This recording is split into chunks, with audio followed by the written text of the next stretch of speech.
Yeah, bien le bonjour tout le monde et bienvenue sur Blabla Linux pour une nouvelle vidéo. Il y a peu, quelqu'un m'a demandé comment installer correctement VMware Player Workstation sous Linux, en l'occurrence Ubuntu Mint. Moi je suis sous Mint, donc je vais vous montrer comment c'est sous Mint. Et en plus, VMware donc Player Workstation, après une installation sous Mint, on rencontre deux soucis principalement. Enfin, un, peu importe sous quelle distribution on est, hein, Ubuntu, je sais pas moi, Mint, Debian, et une bien spécifique à Mint. Donc la première chose, je vais lancer une VM sous VirtualBox, une VM Linux Mint 18.xfce, dans laquelle je vais aller chercher le point run sur le site officiel, donc le point run VMware Player Workstation. On va l'installer ensemble, en espérant que ça fonctionne, parce que installer un hyperviseur de type 2 dans un environnement virtualisé, c'est pas le top. On va voir. Et après, je vous montrerai comment régler les deux petits soucis qu'on peut rencontrer. Pourquoi cette vidéo? Parce que dans la prochaine vidéo, on aura besoin de VMware, donc Player Workstation, pour pouvoir, oui, je vous le donne en 1000, réaliser une installation de la dernière mouture de Nutix. Voilà, on y va. Donc moi ici, je vais aller chercher donc VirtualBox. Je vais aller chercher ma seule et unique VM que je lance. Voilà.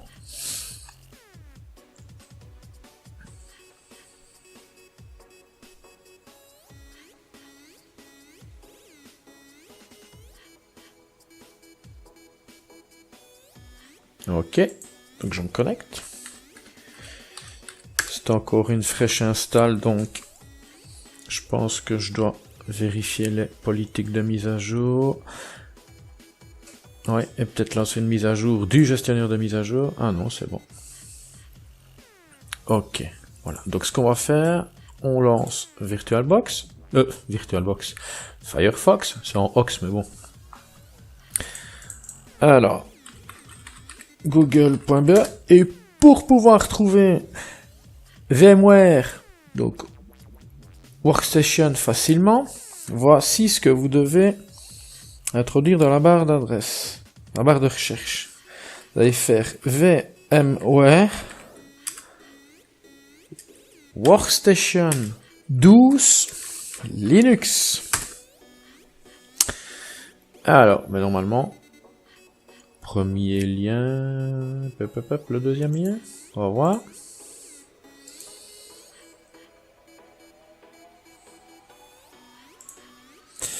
Non.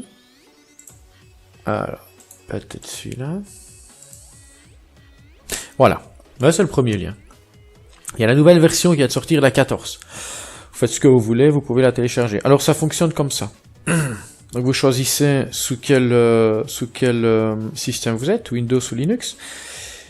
Donc, ce sera un exe pour Windows et un point .run pour Linux. Bon, après, ça va comment? Il n'y a pas un fichier pour VMware Workstation Player et un fichier pour VMware Workstation Pro. Non, c'est un seul et unique fichier. Si vous n'avez pas de clé, l'installateur donc procédera à l'installation de VMware Workstation Player. Et si vous avez une clé valide, authentique, officielle, eh bien vous aurez droit aux deux. Donc à VMware Workstation Player et à VMware Workstation Pro. Moi, pour ma part, j'ai acheté la version VMware Workstation Pro, donc ouais, donc en version 12, et non, je vais pas passer en 14, c'est trop cher. Donc peu importe, je vais montrer avec la 12, voilà. Donc et hop là, Linux. Ah pardon, c'est ici. Go to downloads, voilà. Download now.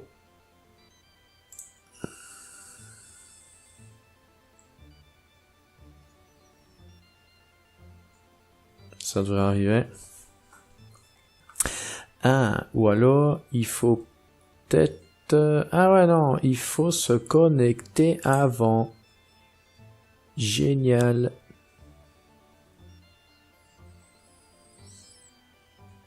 Donc, attendez, je réfléchis.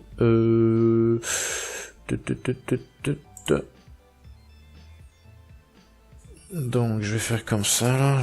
VMware Workstation 12 Linux, voilà. Ou alors, si je fais VM...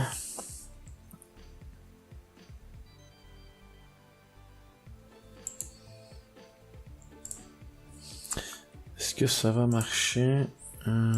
Je n'en sais strictement rien. Ok. Hop là, alors. Aléa du direct. Comme certains disent. Hop là. Donc alors, il faudra vous créer un compte et vous loguer. Ok.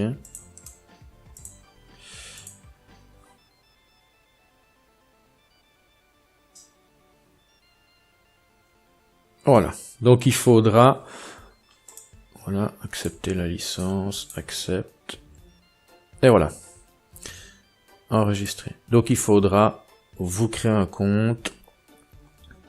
Après la création de compte, peut-être le valider hein, via un lien reçu dans votre boîte mail.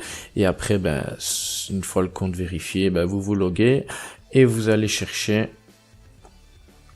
donc la version de VMware voulue. Ok, il me semble bien, je savais plus s'il fallait se loguer ou pas. Mais oui, il fallait bien se loguer. Donc, hop là, gestionnaire de fichiers, téléchargement, et on va patienter. 455 mégas, hein, quand même. Eh ouais, quand même.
En attendant, ce que je vais faire, je vais aller chercher, parce que ça j'en ai besoin, ma clé.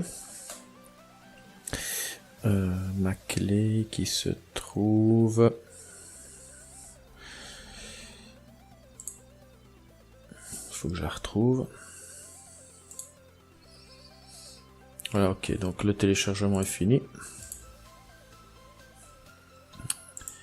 On n'a plus besoin de Firefox. Alors... Attendez, je suis en train d'aller chercher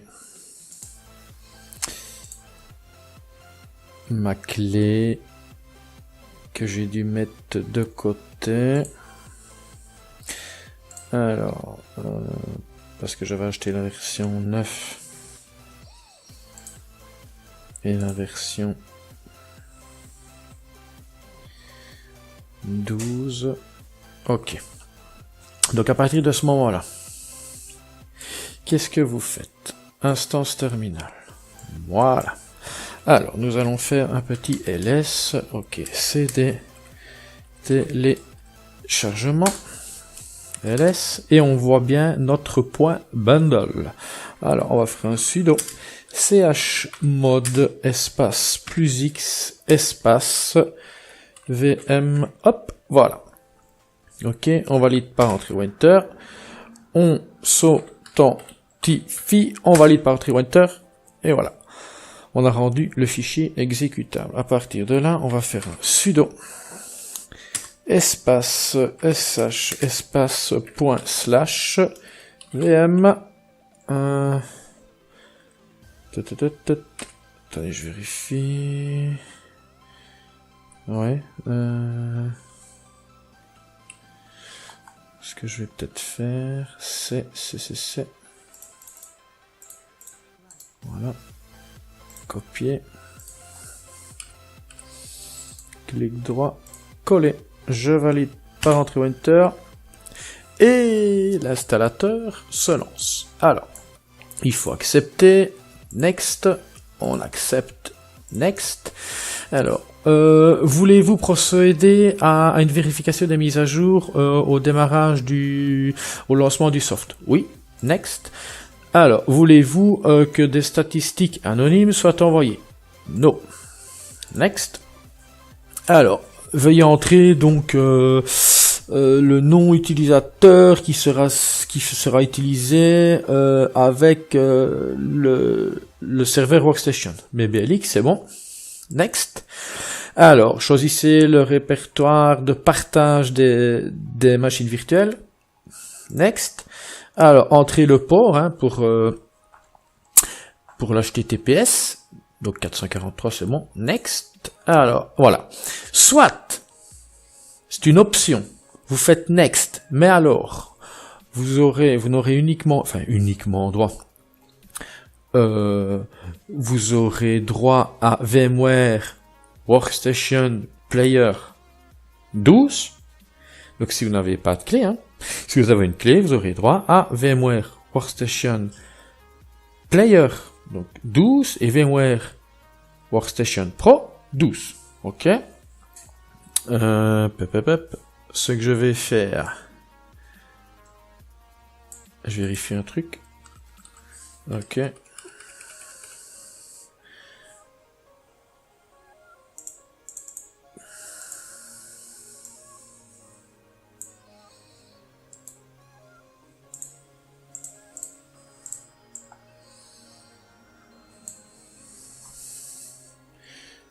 Hop.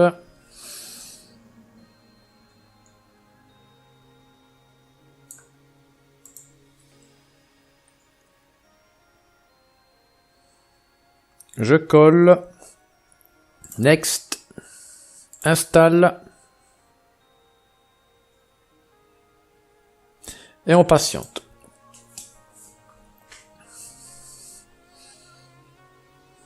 Et on patiente.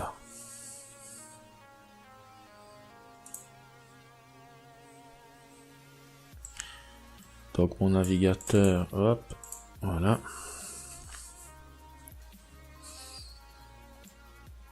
Bon, c'est assez rapide.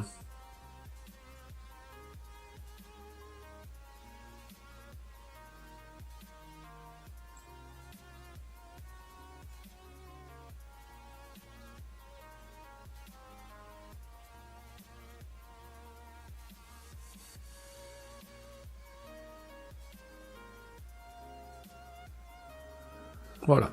L'installation se déroulait parfaitement. Je ferme. Hop là. Le point bundle, je n'en ai plus besoin. Alors, icône du menu applications, VM, et on peut voir, si je continue, voilà. J'ai le player, j'ai Workstation, puisque j'avais une clé valide, et alors, le Virtual Network Editor, très important. Donc, nous allons déplacer tout ça, voilà. Voilà. Et voilà, nous avons player.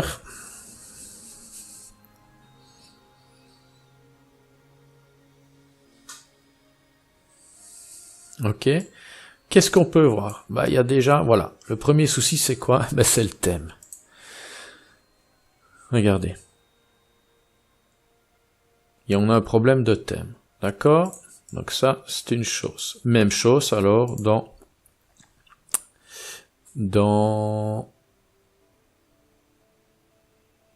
Pro. Regardez. Problème de thème. Vous voyez? C'est pas gai. C'est pas gai, c'est pas beau. Comment résoudre déjà ce problème de thème? On ferme. Alors, instance, ouais, si vous voulez voir ceci. Donc, vous vous authentifiez. On valide par votre pointer. C'est pour gérer tout ce qui est carte réseau, donc virtuel, faire du NAT, du bridge. Ok. Donc, instance terminale, et on va régler ce petit souci de thème. Donc déjà, est-ce que j'ai... je pense pas que je l'ai, attendez. Sudo. J'édite etc. VMware. Et alors, si mes souvenirs sont bons, ça doit être... Bootstrap, je pense. Je m'authentifie, je valide par Enter. Voilà, ok. Donc c'est sudo apt install, j'édite. Voilà, oui.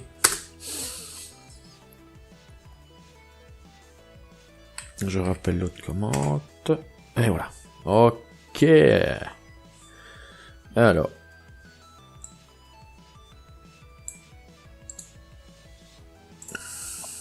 En fin de fichier, vous allez ajouter ceci. Export, VMware, use, shipped, GTK, yes. Ok. Et à partir de là, regardez dans la description de la vidéo, tout ce que je fais est repris. Vous enregistrez. Ok. Voilà. On démarre. Player.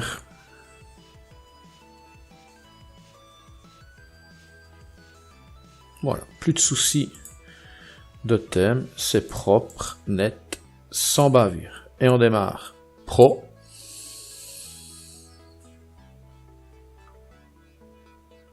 J'ai un petit souci de... Hop, alors, bouton des fenêtres... Voilà, c'est mieux. Et Pro, on n'a plus aucun souci.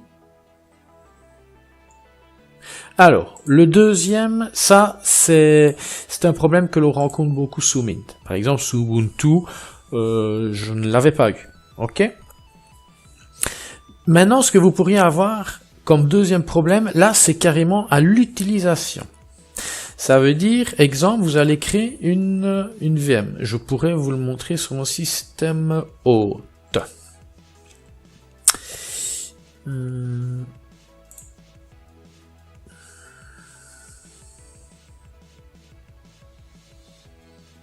Tant qu'il démarre. Et hop là. Je sais pas, moi, allez, je vais aller là-dedans. Éditer. Voilà. Display. Regardez. J'ai activé l'accélération 3D. Hein? Ce que vous pourriez avoir, c'est que au lancement de la VM, vous ayez une petite fenêtre pop-up, ici dans le bas à droite, qui vous dit, oh là, attention, vous avez demandé à utiliser l'accélération 3D, donc de la carte graphique, mais non. Ok, vous n'y avez pas droit. Beau petit message d'erreur. Comment résoudre ce souci? Ben, tout simplement en éditant un autre fichier de conf, hein, qui va permettre d'être moins restrictif au niveau du listage des cartes graphiques à utiliser ou non. Voilà. En gros, c'est ça. Et quel fichier il faut utiliser? Donc, instance terminale. Voilà. Ouais, c'est bon. On va faire un sudo. Je dite. Et là, ce sera un point.